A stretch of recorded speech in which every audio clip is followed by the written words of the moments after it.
নমস্কার, প্রিয়াঙ্কার বাংলা কিচেনে আমি প্রিয়াঙ্কা তোমাদের জন্য আবার একটা নতুনত্ব রেসিপি নিয়ে চলে এসেছি। কি রেসিপি সেটা জানতে হলে আমার সাথে সরাসরি কিচেনেই যেতে হবে। তাহলে চলো বেশি কথা না বলে সরাসরি কিচেনেই যাওয়া যাক।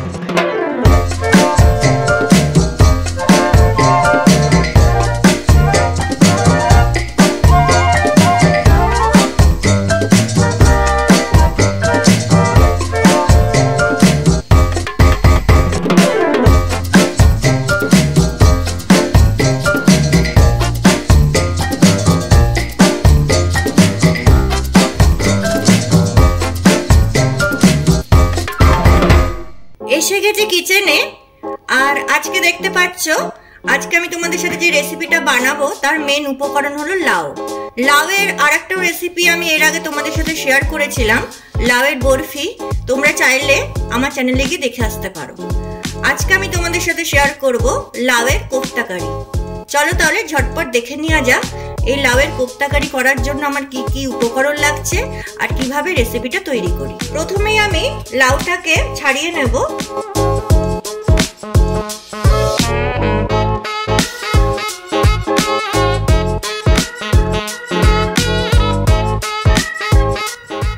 দেখো লাউয়ের খোসাটা ছাড়িয়ে নিয়েছি। এবারে আমি গ্রেটারের সাহায্যে লাউটাকে গ্রেট করে নেব।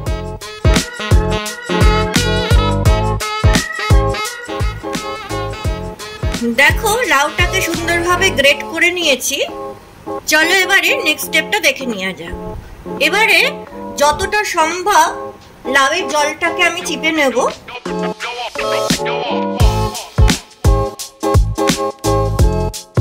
এইভাবে লাউয়ের জলটা আমি বার করে নেব।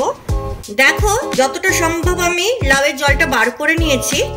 আর এই জলটাকে আমি ফেলবো না, সাইড করে রেখে দেবো। এটা আমি রান্নার কাজে লাগাবো।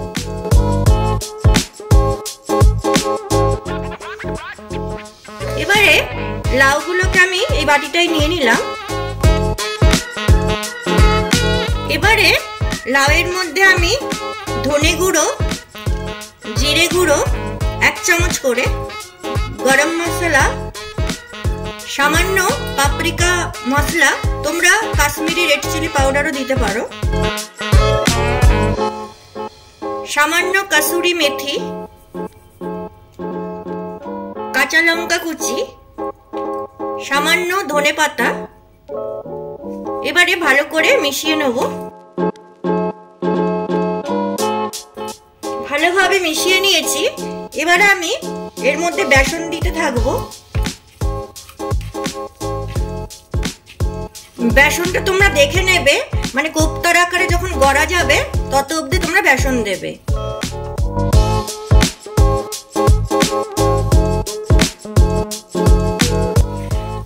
এখনো পর্যন্ত আমি 3 চামচ বেসন দিয়েছি, তাও দেখো এখনো হয়নি। আরো 1 চামচ আমি বেসন দিচ্ছি।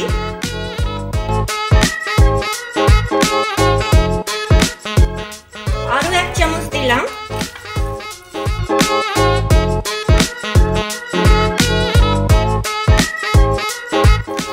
দেখো হয়ে গেছে, আর বেসন লাগবে না।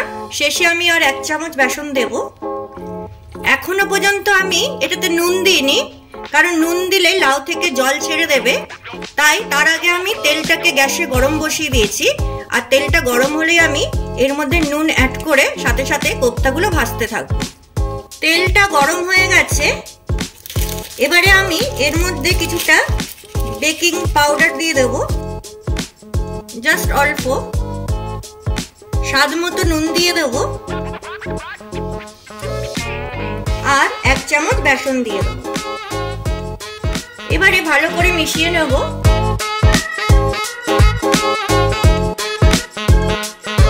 চলো এবারে ঝটপট কোফতাগুলোকে ফ্রাই করে নিই। তেলটা গরম হয়ে গেছে। এবারে হাতটাকে আমি জলে ভিজিয়ে কোফতাগুলোকে ফ্রাই করে নেব।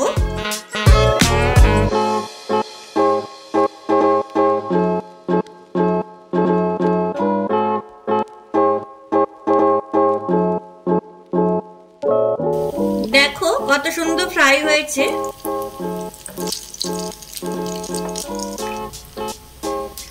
কোফতাগুলোকে আমি তুলে নেব। নেব এই অবস্থাতে।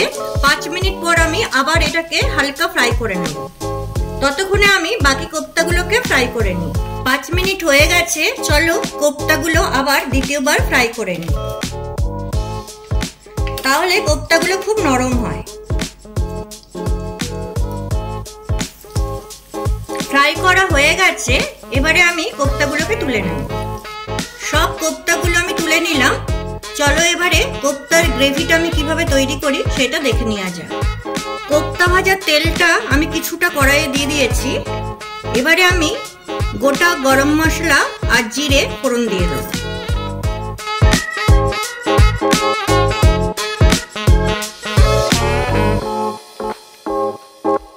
এবারে এর মধ্যে একটা পেঁয়াজ আর রসুন কুচি করা আছে, এটাকে আমি তেলে দিয়ে দেব।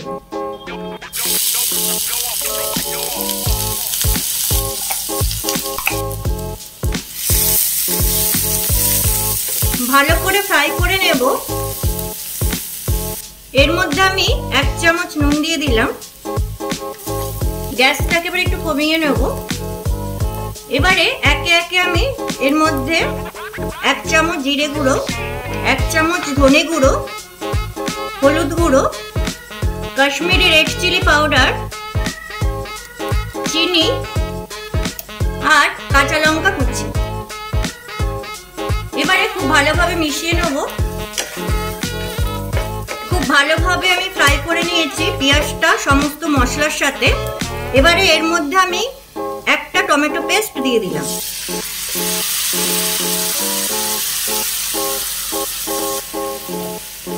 টমেটো পেস্টের সাথেও মশলাটাকে আমি খুব ভালোভাবে ফ্রাই করে নেব।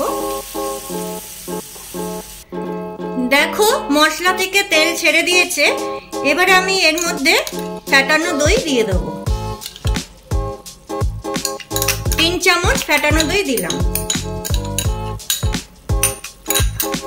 এবারে দইটা খুব ভালোভাবে মিশিয়ে নেব। আবারও দইয়ের সাথে মশলাটাকে খুব ভালোভাবে কষিয়ে নেব। এবারে আমি 2 চামচ আদা রসুনের পেস্ট এর মধ্যে দিয়ে দিলাম। সবকিছু উপকরণ খুব ভালোভাবে কষিয়ে নেব। মশলাটা খুব ভালোভাবে কষিয়ে নিয়েছি। এবারে লাউয়ের জলটা যে আমি রেখে দিয়েছিলাম এটাকে এর মধ্যে অ্যাড করে দেব।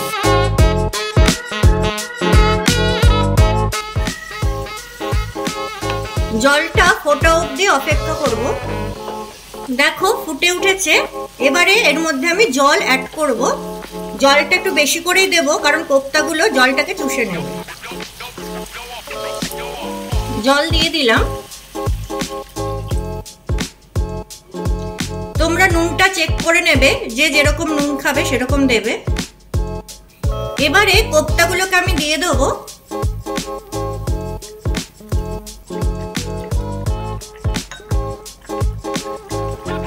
এবারে উপর দিয়ে কিছুটা কসুরি মেথি দিয়ে দেবো।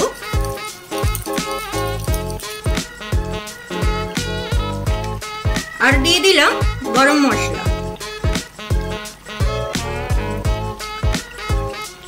এবারে গ্যাসটাকে অফ করে দেবো। দেখতেই পাচ্ছ তোমরা লাউয়ের কোপ্তা কারি একদম রেডি হয়ে গেছে। খুব সহজেই দেখলে কোপ্তা কারি বানিয়ে নিলাম। তোমরাও বাড়িতে অবশ্যই বানিও আর আমাকে জানিও কিরকম লাগলো। আর আজকের আমার রেসিপিটা তোমাদের যদি ভালো লাগে তাহলে প্লিজ লাইক কমেন্ট শেয়ার করো। আর যারা এখনো আমার চ্যানেলটিকে সাবস্ক্রাইব করোনি তারা প্লিজ সাবস্ক্রাইব করে দিও।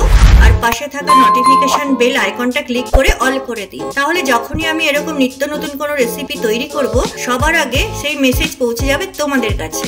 আর এরপরেও তোমাদের কি কি রেসিপি আমার থেকে জানতে ইচ্ছা করছে সেটা আমাকে অবশ্যই জানিও। তোমাদের নাম সহ আমি সেই রেসিপি আমার ইউটিউব চ্যানেলে প্রকাশ করব। তাহলে চলো আজকের মতো টাটা। আবার অন্য কোনো দিন ফিরবো অন্য কোনো নতুন রেসিপি নিয়ে। ততক্ষণ ভালো থাকবে, সুস্থ থাকবে।